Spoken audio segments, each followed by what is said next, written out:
Men here will tell of how Jarl Hakon worshipped the giant Thorgerða and sought her aid in the middle of battle when the tide was turning against him. Fleeing to an island, he pleaded with her for aid.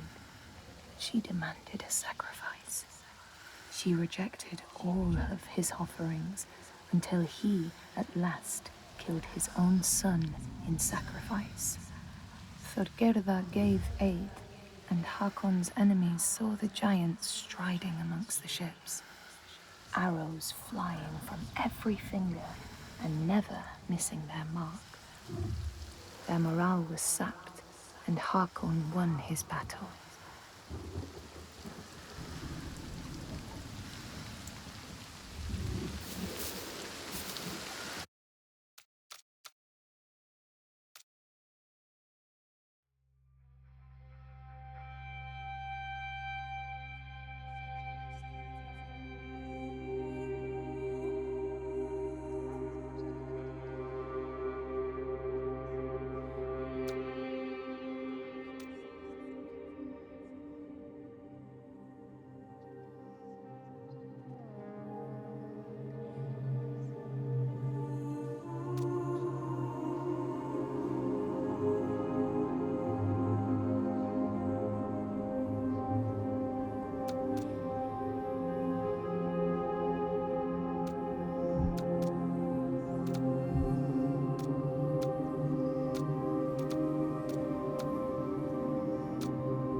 Do not forget my stories, Senua.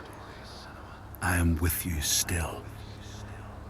Out of hell you have come, and now find yourself in Midgard, the world of men. Do not think it any less dangerous for that. Your path has taken you far from home, across the boundless sea, and you must go on to the heart of this place. To the heart of man. You have seen how the Northmen journey out to conquer, and this is one of their lands, as icy dark as Niflheim, yet as fiery as Muspel. It has not long been claimed, and they try still to tame it.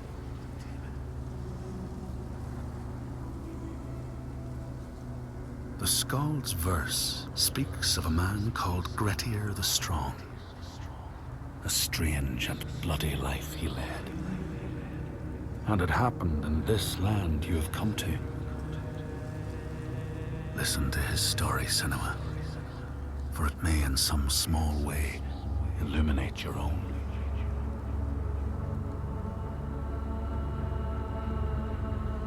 The Skalds say that in Grettir's time, a nearby farm was plagued by hauntings. A shepherd called Glamour was killed by some evil force, found dead in the snow, bloated and black. His body could not be taken to burial because he was held fast to the ground. So it was left. 3 days after his death, the body was missing.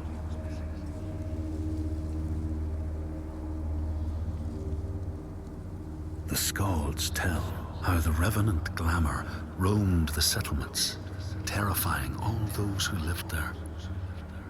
Each one he killed, in turn, rose to walk beside him. Thus, evil begets evil.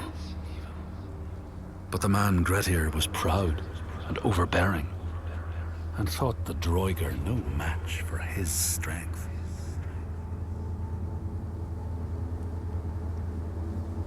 The Skalds say that Grettir fought and killed the Droiger Glamour, but not before Glamour had cursed him. His strength would be turned against him, his deeds bring death and exile, and he would be always before Grettir's eyes, making him afraid to be alone. He saw all sorts of phantoms wherever he looked, and thus people who see things that aren't there are said to have glamour's eyes.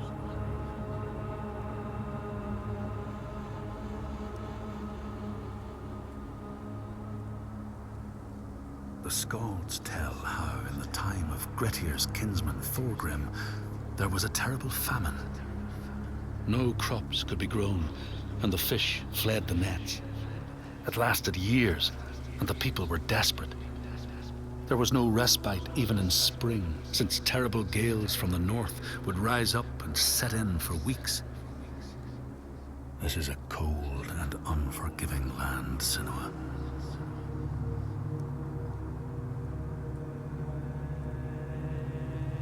In the time of famine, at the place known as Rifskar, Thorgrim found a huge finback whale, beached and dead. His neighbor, Thorfinn, had already found it and was in the process of flensing it. But Thorgrim claimed it as his own. Thorfinn said he would not give it up without a fight. If that's what you want, Thorgrim said, let it be so. And he launched a blow at Thorfinn, cutting off his head in one strike.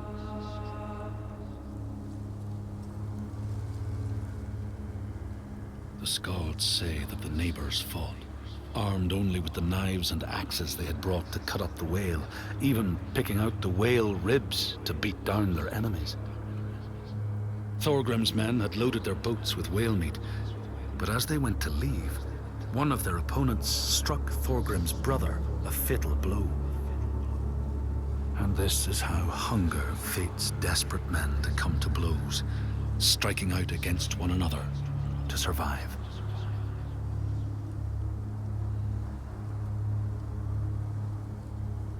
The Skalds speak of the time Grettir, traveling with some others, ran into rough weather and docked their boat on an island. They had not brought fire with them, and the merchants complained bitterly. Seeing a great fire blazing on the other side of the strait, Grettir said he would swim over to fetch it. He took off his clothes and struck out across the water, wearing nothing but a cloak.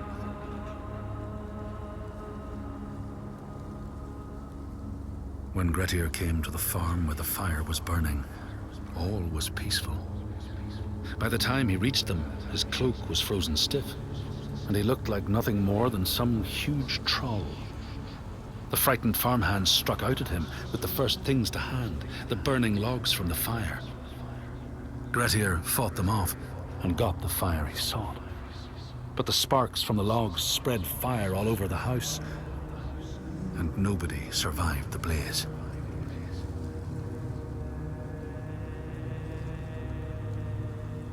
The Skalds say that Grettir swam back across the strait, keeping the fire safe from the water. His friends applauded Grettir's bravery, but when word spread about the massacre at the farm, people took against Grettir.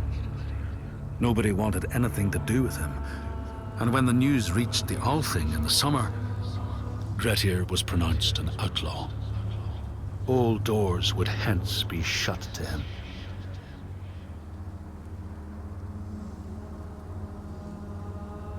The Skalds speak of how Grettir, now an outlaw, took rest on the island of Haramsoy with a man called Audun.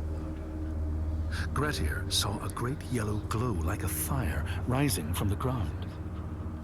Audun told him it was coming from the burial mound of Kar the Old, who ever since he died had haunted the island, and warned him to stay away.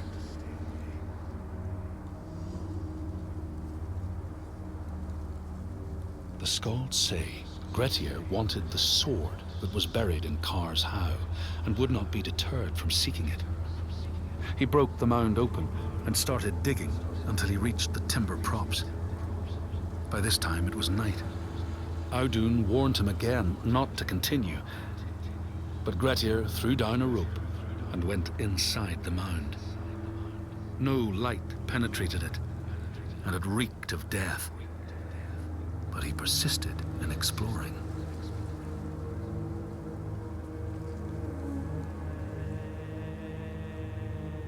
Grettir found the sword he was seeking, Kar's loom, buried in the grave mound. He went to leave, But before he could reach the rope, something grabbed him from behind, and Grettir realized the mound dweller would not let his treasure go. The two fought ferociously until Grettir got the advantage and chopped off the revenant's head.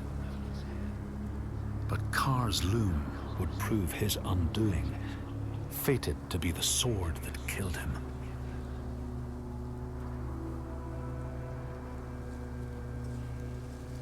The Skald's verse tells how Grettir made many enemies with his proud and overbearing nature. Always quick to anger, his strength and fighting prowess meant that even the most trivial of quarrels met a fatal end. The kinsmen of those he killed or maimed were angry, and because he was an outlaw, no one was allowed to help him.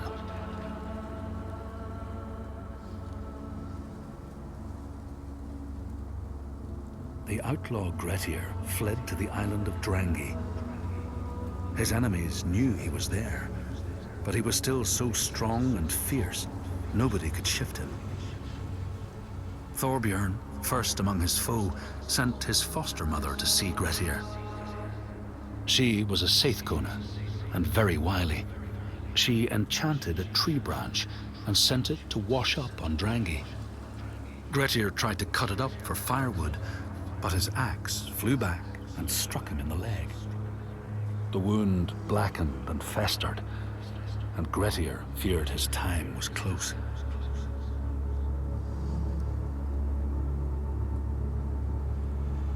The Skalds say Grettir, wounded by Seidr, was now so weak it was possible for his enemies to defeat him.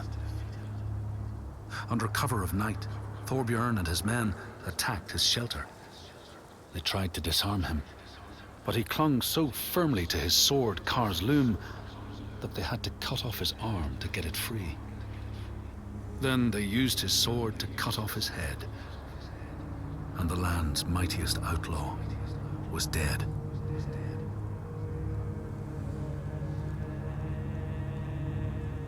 As the Droigar glamour had predicted, all Grettir's brave and fine deeds brought him misery. So fate makes prisoners of us all. But it was Grettir's nature that made him fight the Droigar, and Grettir's nature that led to blood feud and exile. So what is truly our prison, Senua? Is our path ordained, and we powerless to change it? Or do we blame uncertain powers for what we ourselves ordain?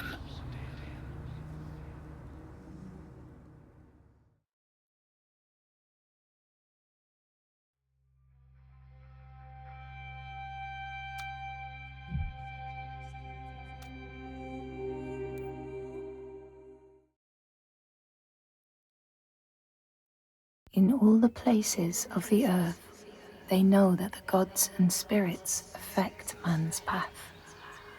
All the misfortune that befalls man lies at their feet.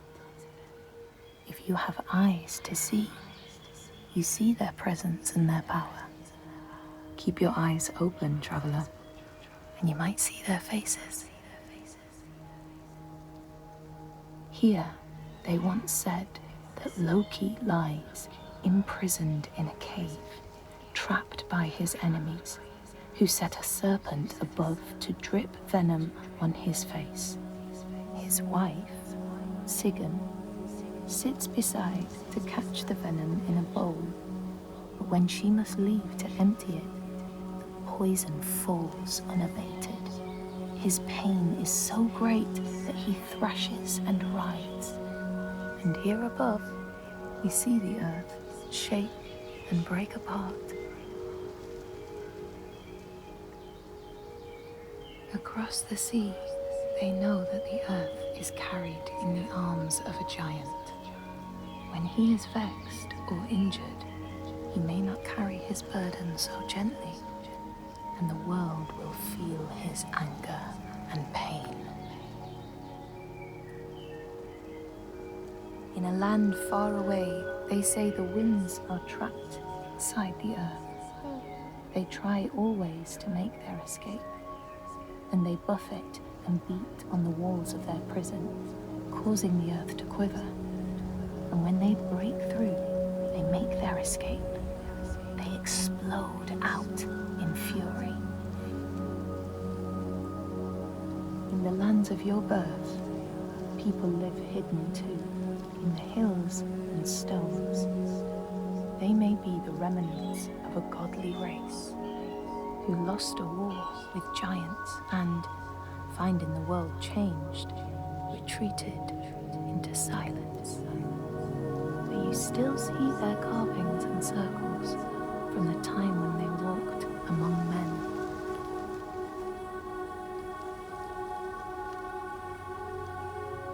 Here, they know that if times are harsh, you may ask of the hidden folk to share their bounty. And if you are strong and wise and good, they may hear your plea and send you aid. But if you are not, or if you do not respect the strictures they lay down, you might have your strife doubled.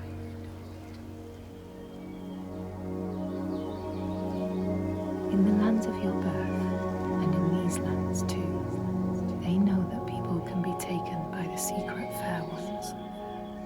If you are not careful and do not keep to the pathways, you may find yourself among them. In a land to the east, they know that when a traveler finds themselves lost, it is the fault of the Vadadash, who wait at the crossroads to trick souls passing by. The only remedy is to let your horse lead you home, because beasts have no souls. But if you have no horse, your soul is lost forever.